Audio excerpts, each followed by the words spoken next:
여러분, 사람들의 삶의 모습은 한 5가지로 구분해 볼 수 있다고 합니다. 여러분은 어디에 들어가시는지 한번 곰곰이 한번 생각해 보십시오. 처음부터 좋은 조건을 가지고 태어나서 모든 면에서 아주 훌륭하게 살아간 사람이 있습니다. 이런 사람은 영적으로나 혼적으로나 육적으로나 모든 면에 있어서 이렇게 훌륭하게 살아간 사람이 있는데, 이런 사람을 뭐라고 하느냐? 부러운 사람이라고 그런다고 합니다. 부러운 사람. 그 다음에 두 번째는요, 처음부터 열악한 상황과 환경에 태어나서 그렇게 처해서 비참하게 살다가 그렇게 돌아가신 분. 자, 이분은 어떤 분일까요? 불쌍한 사람. 이렇게 지목한다고 합니다. 그 다음에 세 번째는 그저 그런 환경에서 태어나서 그냥 그저 그렇게 살다가 간 사람. 이건 어떤 사람일까요? 그저 그런 사람이라고 합니다. 자, 네 번째. 자, 1번, 2번, 3번에 다 지금 어디에 해당되셨는지 모르겠습니다만 아마 아직까지 해당이 안 되신 분들이 더 많지 않을까 싶습니다. 네 번째는 열악한 환경에서 태어났지만 열심히 살아서 훌륭한 인생을 산 사람들이 간혹 있습니다. 이런 사람을 뭐라고 한다고요? 따라해 보시죠. 감동적인 인생. 예, 그런 인생이 바로 이런 분들이겠죠. 저는요, 목회적인 관점이 여러분이 다 이런 인생들이 되시기를 간절히 축복합니다. 애를 쓰는, 제가 평생토록 애를 쓰고 오매불망하며 기도하는 것이 바로 이런 것들입니다. 때로는 설사 열악한 환경에서 여러분이 처해 있고 그렇게 시작하셨다 할지라도 정말 훌륭한, 정말 남이 부러워할 수 있는 그런 인생을 사실 수 있기를 축복합니다. 그 다음에 한 가지 더 있습니다. 너무나 악조건을 가진 이런 4번의 사람과는 전혀 다르게 정말 좋은 조건에서 태어났습니다. 그리고 그렇게 시작을 했습니다. 그런데 인생 말로가 처참하게 끝나는 그러한 정말 안타까운 인생, 그렇게 끝낸 인생이 있습니다. 이런 인생은 바로 제가 표현하면서 말씀을 이미 드렸지만 안타까운 인생인 것이에요. 안타까운 사람인 것이죠. 저의 목회의 또 하나의 목표는 바로 이 5번째도 있습니다. 정말 저분이라면 무엇이든지 다 할 수 있겠구나 생각했는데 너무 끝이 안 좋은 경우도 종종 보게 돼요. 그래서 그런 일이 없기를 제가 미연에 예방하는 것도 저의 기도의 제목이기도 합니다. 그런 일이 없으시기를 바라는데, 여러분, 그런데 성경에 나와 있는 이 주인공들의 모습들은 대부분 4번 아니면 5번입니다. 4번 아니면 5번에 해당되시는 분들입니다. 1번은 아예 찾아보기가 어렵습니다. 1번이 뭐였습니까? 좋은 조건에서 태어나서 아주 그 결말도 너무나도 훌륭하게 그렇게 끝을 맺는 사람은 1번의 이 케이스는 거의 찾아보기가 어렵다고 해요. 왜 그럴까? 정말 1번이 우리가 가장 원하는 것 아니겠습니까? 그런데 대부분 1번은 아예 찾아보기가 힘들다는 것이죠. 왜 그럴까 생각해 보니까 원죄가 있어서 그럴 것이다 라는 생각을 해보게 됩니다. 죄라는 것이 우리를 둘러싸고 있기 때문에 이렇게 처음 잘 시작하는 것도 어려울 뿐더러 또한 그것을 끝까지 가는 것도 참으로 쉽지 않다라는 것, 바로 우리가 살아가고 있는 삶의 현실을 방증하고 있지 않는가, 그런 생각을 해보는 것이죠. 더 정확하게 말하면 인간은 어떤 존재인가라는 것을 보여주는 내용이 아닌가 싶습니다. 정말 우리의 이상적인 그런 모습은 1번이지만 그런 경우가 우리에게 정말 생기지 않는 이유는 너무나도 사람은 엉터리 같은 존재이기 때문이다라는 것이죠. 죄가 인간을 먹어버렸다는 것이 바로 그런 표현이 아닌가 싶습니다. 여러분, 이런 면에서 압살롬은요, 그야말로 이 죄에 찌들어 있는 정말 죄덩어리라고 할 수 있는 죄된 삶의 본보기와 같은 샘플과 같은 인생이 바로 압살롬이었다라고 볼 수 있습니다. 이 압살롬의 인생은 그래서 안타까운 인생의 대표자예요. 정말 안타까운 인생의 대표자입니다. 여러분, 이 다윗이 압살롬 아들이지 않습니까? 압살롬이 나중에 죽죠. 그렇죠? 살해당합니다. 아버지에게 반역을 하고 나서 그런 전쟁 과정 가운데 이제 죽게 되는데, 그런데 그 과정 속에서 아버지인 다윗이 이 아들을 죽이지 말아달라고 그렇게 애원하는 모습을 우리가 보게 됩니다. 그리고 막상 그럼에도 불구하고 나중에 압살롬이 죽죠. 그리고 죽고 나서는 18장에 보면은 정말 그 압살롬의 죽음을 너무나도 힘들어하는 그런 다윗의 모습을 보게 됩니다. 그래서 사람들이 다윗이 왜 이렇게 힘들어할까 몇 가지 해석을 하는데, 첫 번째는 다윗을 자기가 죽였다라고 하는 그 죄책감이 있어서 그랬을 것이다. 그 다음에 다윗의 아들 사랑이 정말 유별나다. 뭐 이런 몇 가지 해석을 내어놓고 있습니다. 그러나 다 맞을 수 있을 거라고 생각합니다. 그러나 제가 가장 더 정확한 해석은 안타까움이라고 생각합니다. 정말 이렇게 아름다운 인생을 충분히 살 수 있는 사람이 이렇게 마지막 말로가 너무나도 형편없이 무참하게 짓밟히는 이런 안타까운 모습. 그래서 죄책감도 아니고 상실감도 아니고 정말 안타까워서 다윗은 그렇게 울었다라고 저는 생각해 봅니다. 왜 그렇습니까? 그렇게 좋은 조건을 가지고 있는데도, 남들이 부러워할 수 있는 모든 것을 다 갖고 있는데도, 얼마든지 잘 살 수 있는 가능성이 있는데도 이처럼 허무하고 비참한 인생을 그가 끝에 가지고 그렇게 죽는 그런 모습, 정말 안타깝지 않을 수가 없습니다. 정말 압살롬의 조건이 얼마나 좋았을까? 여러분, 압살롬 어떤 사람인지 아십니까? 다윗 왕의 아들이죠. 그럼 뭡니까? 왕자예요. 왕자고, 그 다음에 자기 어머니는 그술왕 달메의 딸 마아가라는 그런 사람입니다. 바로 어머니는 프린세스, 공주예요. 그 다음에 이 사람은 개인이 소유한 목장이 있었습니다. 양떼가 있었습니다. 무슨 말입니까? 왕이니까 당연하겠지라고 생각하는데 어쨌든 부자였습니다. 돈도 많았어요. 그 다음에 게다가 요즘 젊은 사람들이 굉장히 좋아하는 인물이 정말 보통 사람이 아니었다라고 성경은 얘기하고 있습니다. 여러분, 사무엘하 14장 25절 한번 가서 잠깐 보실까요? 우리 성경을 가지고 계시면 잠깐 방금 읽으셨던 그 앞장이 있으니까 잠깐 한번 가보겠습니다. 사무엘하 14장 25절. 사무엘하 14장 25절을 가서 보시게 되면 486페이지 있습니다. 같이 한번 읽을까요? 시작. 온 이스라엘 가운데 압살롬 같이 아름다움으로 크게 칭찬받는 자가 없었으니 저는 발바닥부터 정수리까지 흠이 없음이라. 예. 얼마나 인물만 잘생겨도 한 빛깔을 하는데 지금 정수리부터, 여기서부터요, 네, 발바닥도 잘생겼는가 봐요. 여러분, 아무리 고슴도치 아빠 엄마도 발가락 너 닮았다 하면서 예뻐하긴 하지만 발바닥까지 예뻐하는 아직 부모님들은 본 적 저는 없습니다. 그런데 지금 이 압살롬은 성경이 증언하고 있어요. 이런 사람 본 적이 없다라고 성경이 증언하고 있는 것입니다. 그리고 이 당시에, 요즘은 잘 모르겠습니다만은 이 당시에 혹시 머리숱이 좀 적으신 분들은 용서하고 들으십시오. 머리카락 자체가 이 사람 댐댐이의 용모의 최고였어요. 그래서 머리숱이 길었다라고 하는 것은 이 동양, 이 고대 근동에서는 정말 이게 사람을 극찬하는 일에 있어서 굉장히 중요한 표현이었는데, 오늘 보니까 이 사람의 머리털이 얼마나 풍성한지 1년에 한 번씩 자르면 그 무게가 4파운드 정도 나갔다고 합니다. 자른 머리카락이 4파운드면 여러분, 4파운드 빼시려면 얼마나 수고하셔야 되는지 아시죠? 근데 이 사람은 다이어트 할 필요 없이 머리카락 한번 숭덩 자르면 다이어트 완성, 이렇게 되는 겁니다. 그런데 이렇게 우아한 머릿결을 갖고 있고, 남자가요, 여자가 이렇게 한번 휘둘러도 멋있다고 하는데 남자가 부들부들한 그런 윤기 나는 잘생긴 남자가 이러면 웬만한 여성들 그냥 쭈르륵 다 쓰러지는 것이죠, 도미노처럼. 게다가 그는 어떤 사람이었느냐, 이 가지고 있는 스펙뿐만 아니라, 얼굴뿐만 아니라, 이 사람 오늘 성경에 쭉 다 읽어보면 집념의 사람이었어요. 한번 생각하면 그걸 꾹꾹 이루고 마는 집념의 사람이었습니다. 그리고 굉장히 노력을 하는 사람이었다고 성경은 얘기하고 있습니다. 그 다음에 머리조차도 명석하다고 성경은 표현하고 있습니다. 다시 얘기해서 발바닥부터, 머리 정수리부터 발바닥까지, 정말 그 다음에 속부터 바깥까지 어느 하나 저 사람 다 좋은데 요거는 좀 그렇다라고 할 수 있는 것들 하나도 없었다라는 것이죠. 두루두루 부족함이 없는 그런 사람이었습니다. 그런데 이렇게 좋은 조건을, 이쯤 얘기하니까 내가 그렇다라고 역시 생각하시는 분 계십니까? 예, 은근히 그런 표정을 짓고 계신 분이 있어서 갑자기 그런 생각이 들었는데요. 예, 오늘 끝이 다릅니다. 끝까지 들으셔야 됩니다. 이런 조건을 가진 사람의 인생이 왜 그렇게 불쌍한 인생, 안타까운 인생이 되었을까라는 것이죠. 결론부터 내려드리겠습니다. 오늘 이거 굉장히 중요한 메시지입니다. 특별히 우리 젊으신 분들, 청년들 잘 들으십시오. 오늘 많은 우리 장년 그룹이 많이 못 오신 반면에 청년들이 많이 왔어요.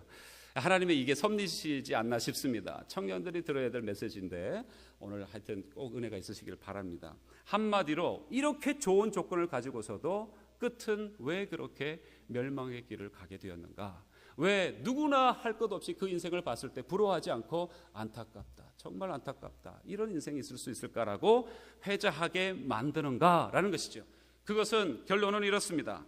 설교 노트에도 적으시면서 분명히 한번 생각해 보십시오. 한마디로 그에게는 삶의 프로퍼티, 즉 내용물은 있었지만 삶의 프로퍼티, 자산, 재산, 내용, 그 내용물은 많았습니다.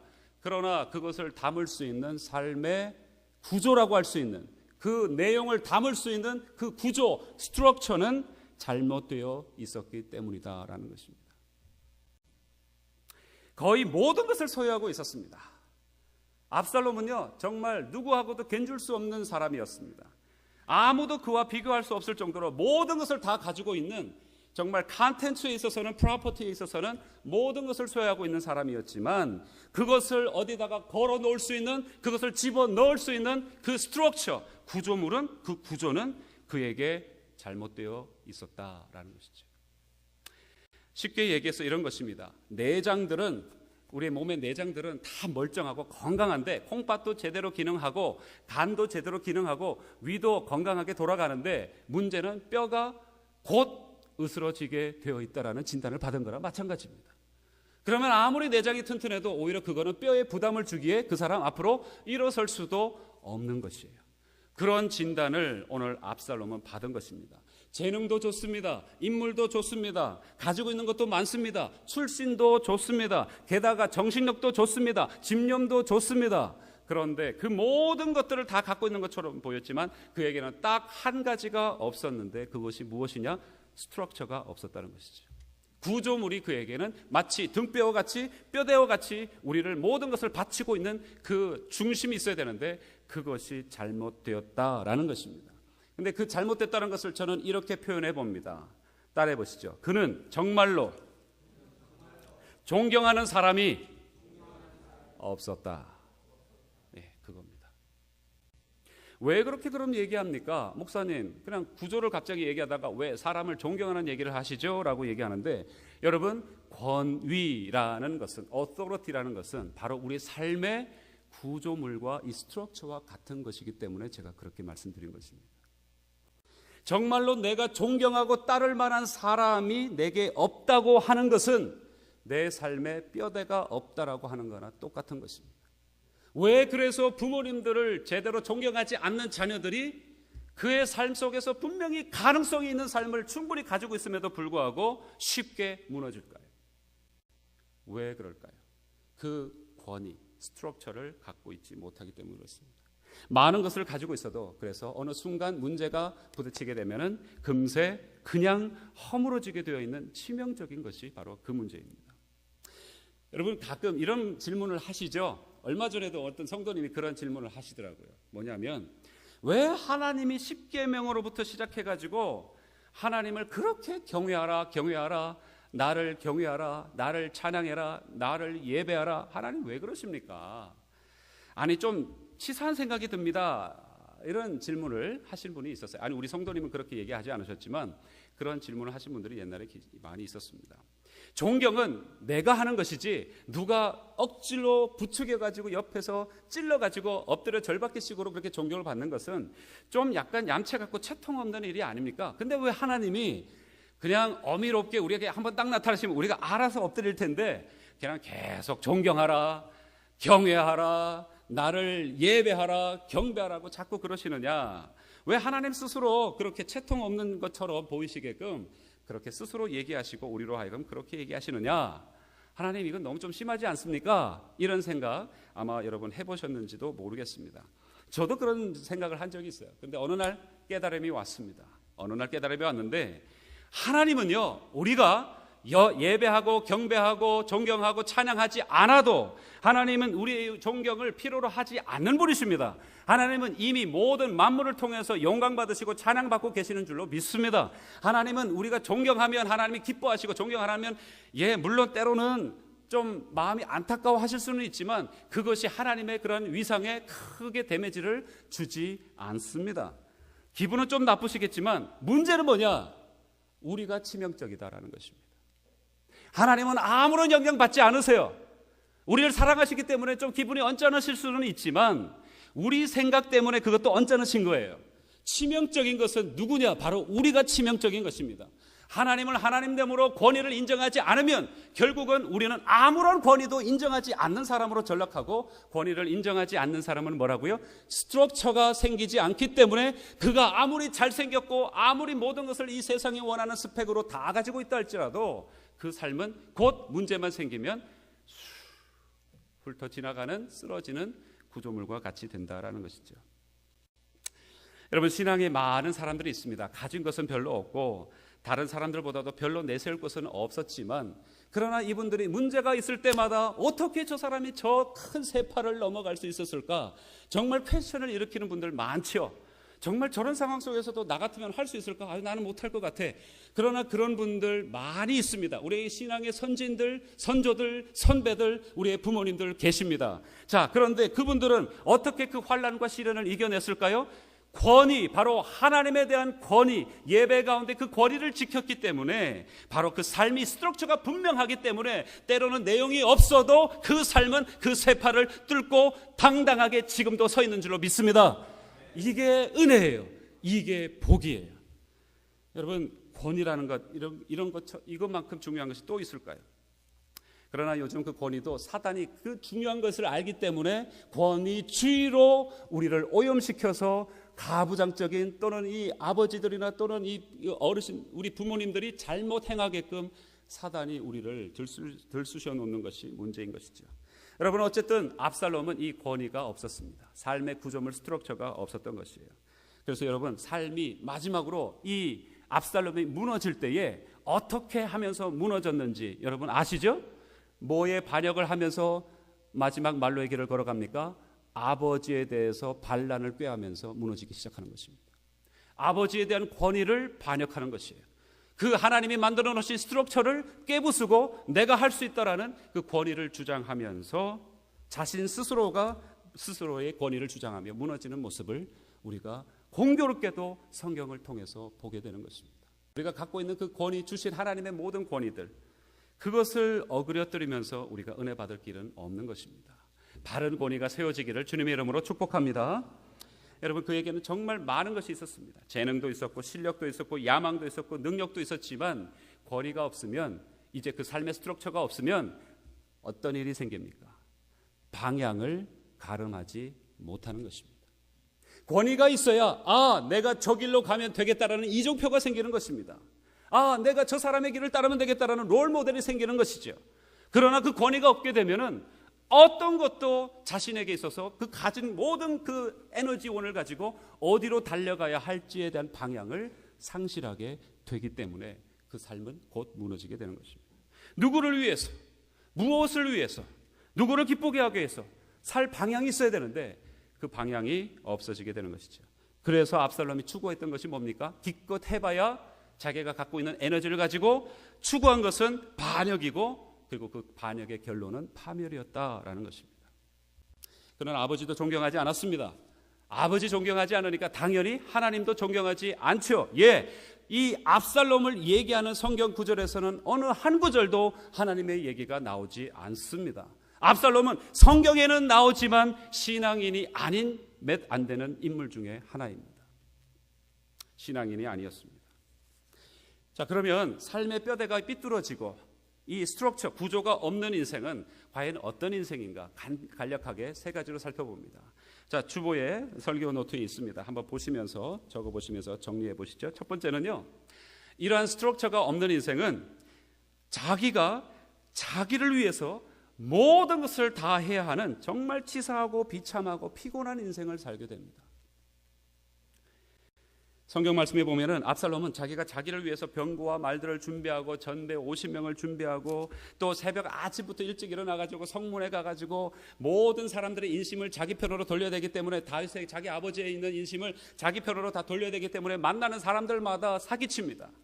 사람들은 이게 왕자께서 어디 이 앞에까지 이 이른 아침에 이러면서 이제 엎드리면은 같이 엎드려 가지고 일어나십시오, 괜찮습니다, 겸손한 척하지만 성경은 분명하게 얘기하죠. 6절 마지막에 보니까 이 이스라엘 백성들의 마음을 얻었노라 이렇게 표현하면은 아주 정확할 것 같은데 6절에 보니까 뭐라고 얘기합니까? 이스라엘 사람의 마음을 도적하니라라고 얘기합니다. 사람들의 마음을 도적질했다라고 성경은 표현해 줍니다. 여러분, 얼마나 자기가 왕이 되려고 하는 인생, 이 구조가 없으니까 권위가 없어서 살 방향도 가름하지 못하고 기껏 반역이나 꾀하고는 이 인생이 스스로 무언가를 이루려고 하니까 얼마나 피곤하고 힘들고 정말 치사하고 비참한 인생을 살게 되는지 다 이 압살롬을 통해서 보게 되는 것입니다. 여러분, 그리고는 나중에 아무것도 믿을 수가 없어가지고 분명히 가만히 있어도 왕자가 될 수 있어요. 왜요? 첫째는 이미 살해당했습니다. 둘째는 성경에 잘 나오지도 않습니다. 어떻게 됐는지. 그러면 이 압살롬은 세 번째잖아요. 그럼 자연스럽게 가만히 있으면 왕자가 되는데, 왕이 되는데, 그런데 자기가 믿을 수 없고 기다릴 수 없다고 해가지고 오늘 본문에 보셨죠? 헤브론으로 가서 내가 나팔만 불면 이 사람이 왕이 되었다라고 같이 일어서 달라라는 반역을 꾀하는 모습을 보게 됩니다. 두 번째는요, 이렇게 구조가 없는 사람은 이런 모습 살게 되는데, 두 번째 같이 한번 천천히 읽어볼까요? 그는 야망은 있었지만, 야망입니다. 야망은 있었지만 비전이 있는 사람은 될 수 없었습니다. 여러분, 야망과 비전을 많은 사람들이 헷갈려 하십니다. 심지어 지도자들급도 그렇습니다. 야망과 비전을 아주 오늘 분명하게 말씀드릴게요. 비전은요, 하나님의 약속을 받아서 그리고 하나님이 이루실 것을 믿고 그 길을 걸어가면 비전입니다. 할렐루야. 이런 비전이 저와 여러분에게 충만하시기를 축복합니다.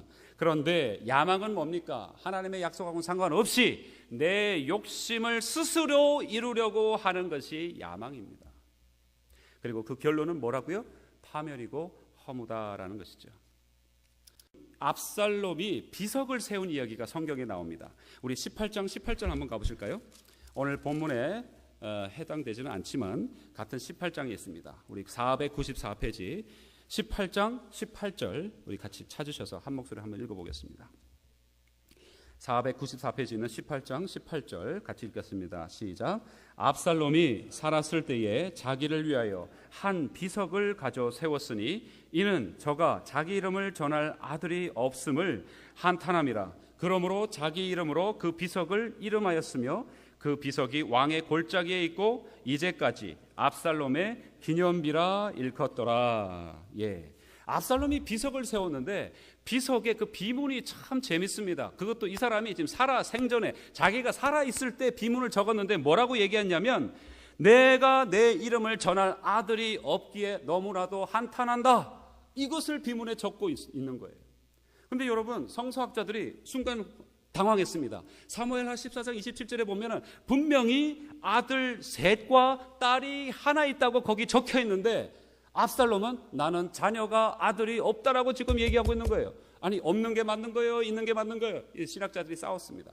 그런데 이게 무슨 말입니까? 학자들이 여러 가지로 헷갈리고 있는데 저는 het갈릴 필요가 없다고 생각합니다. 내막은 모르겠지만 결론은 이거예요. 이렇게 권위가 없고 삶의 스트럭처가 없고 어디로 가야 될지 모르며 자신의 친아버지마저도 배반하면서 반역을 모반을 일으키는 이 사람에게 있어서 자기 스스로도 알았다는 것이죠. 내 길은 허무하다라는 것을 알았다는 반증으로 오늘 이 본문이 이 압살롬의 비석을 우리에게 들려주고 있지 않는가 싶습니다.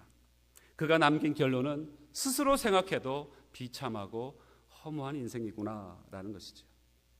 여러분, 세 번째로 이렇게 스트럭처가 없는 인생이 갖고 있을 수밖에 없는 안타까움의 세 번째, 여러분 저와 여러분이 이거 잘 기억하셔야 됩니다. 한번 적으시면서 따라해 보시죠. 그는 교만한 사람이고 절대 겸손할 수 없었다라는 것입니다. 교만하면 겸손할 수가 없었겠죠. 압살롬이 가지고 있는 그 모든 것이 이 사람에게 있어서는 교만이 되어버렸습니다. 왜요? 왜 그렇습니까? 존경할 대상이 없으니까요. 존경할 대상이 없는 사람들은 교만할 수밖에 없습니다. 자기가 제일 잘났고 자기 판단이 제일 옳은데 뭐 존경하고 따를 이유가 어디에 있겠습니까?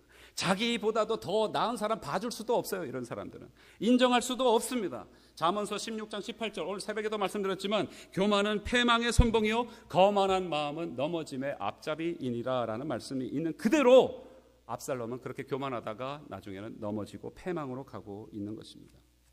비록 사람들의 마음을 한번 잡기 위해서 자기 편으로 끌어들이기 위해서 교만한 척하지만 결코 이 사람들은 그게 진정한 겸손이 아닌 것이죠. 여러분, 교만한 사람은요 참 어리석은 사람입니다. 교만한 사람처럼 참으로 우둔하고 미련한 사람 또 없습니다. 여러분, 교만한 사람은요 넘어뜨리기도 쉬워요. 그래서 교만한 사람을 제일 먼저 타겟으로 하면서 다가가는 사람들이 누군지 아십니까? 장사꾼들이 그렇다고 합니다. 교만한 사람에게는 그의 자존심을 한번 싹 건드려주면 물건 얼마든지 팔고 살 수 있다고 합니다.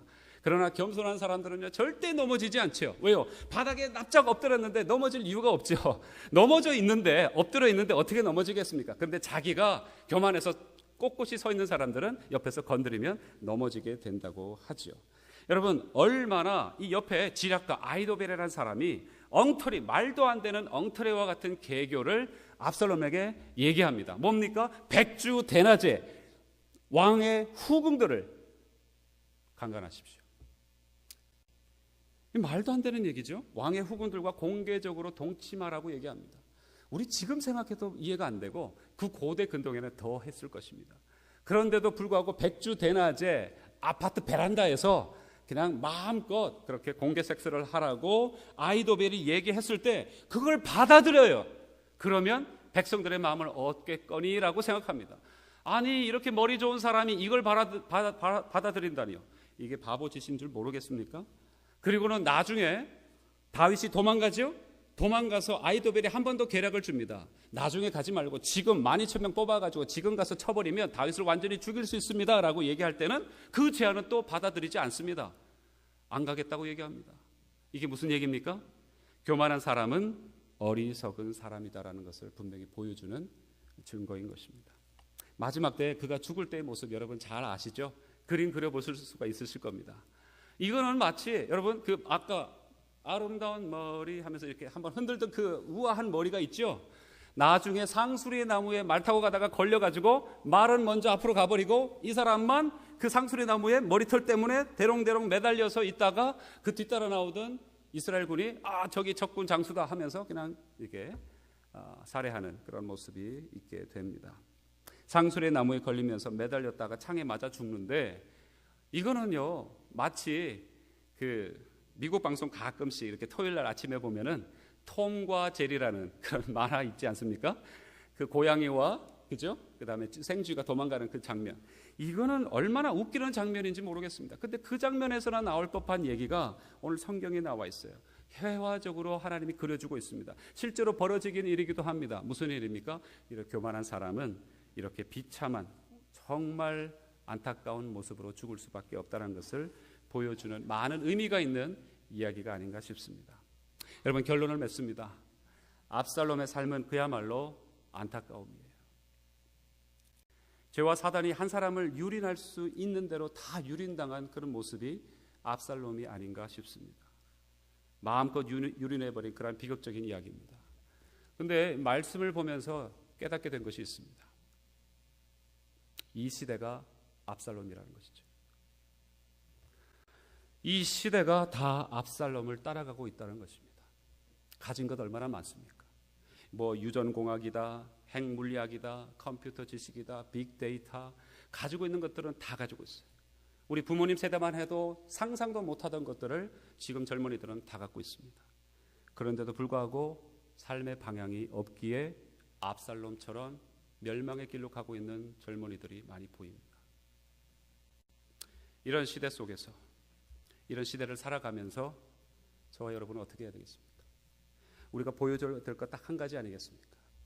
아무런 기준도 없고 스트럭처도 없고 가진 것은 많다고 자랑은 하지만 교만의 선봉은 달리지만 그러나 진정 자기가 어디로 가는지 모르는 이 세대 속에서 우리가 살아가면서 우리가 분명히 보여야 할 한 가지는 참으로 좋으신 우리의 진정한 권위자이신 하나님 앞에 우리가 그 좋으신 하나님을 단순하고도 무식하다고 할 정도로 우직하게 섬기는 것이라고 저는 확신합니다. 여러분, 계산하지 마십시오. 그냥 자로 재지 마십시오. 나는 잘 알지 못하지만 하나님이 하지 말라고 하셨으니 분명히 그게 안 좋은 것이니까 나는 하지 않겠습니다. 하나님, 나는 잘 모르지만 하나님 그거 하면 정말 그게 될지 안 될지 저는 잘 모르지만 하나님이 하라고 하셨으니까 그냥 해보겠습니다. 하나님, 저는 잘 모르지만 하나님이 기뻐하실 것 같으니까 하겠습니다. 하나님, 저는 잘 모르지만 기뻐하지 않으실 것 같으니까 저는 하지 않겠습니다 라고 하는 하나님의 권위를 분명히 인정한 스트럭처가 있는, 우리가 가지고 있는 것은 별것 없다 할지라도 그 스트럭처 안에서 하나님의 권위를 인정하고 삶의 방향이 분명한 이유를 막론하고 결과를 재지 말고 그냥 따라가고 존중하고 순종하는 하나님의 사람들이 다시 일어나야 하는 줄로 믿습니다. 그 사람들이 여러분이 되십시오. 축복합니다. 특별히 이 자리에 있는 젊은 청년들 주님의 이름으로 축복합니다. 그러한 하나님의 사람들 되시기를 주의 이름으로 간절히 부탁드립니다. 평화, 하나님의 평강이 당신의 삶에 넘쳐나기를. 평화, 하나님의 평강이 당신의 삶에 가득하기를 축복합니다. 평화, 하나님의 평강이, 평화, 하나님의 평강이 당신의 삶에 넘쳐나기를.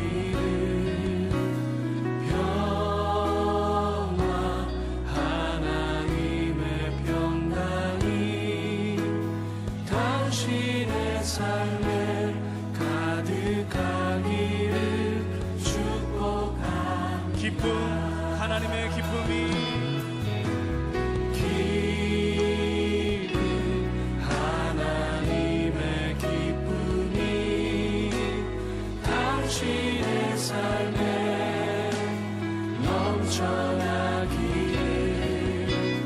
기쁨, 하나님의 기쁨이 당신의 삶에 가득하기를.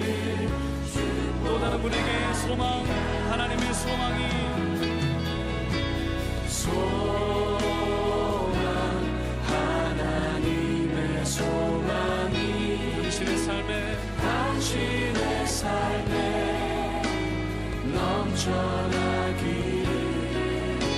소망, 하나님의 소망이 당신의 삶에 가득하기를. 마지막으로 다시 한번 평화, 하나님의 평강이, 평화, 하나님의 평강이 나의 삶 속에 넘쳐나기를. 소망, 하나님의 소망이 나의 삶 속에 가득하기를 축복.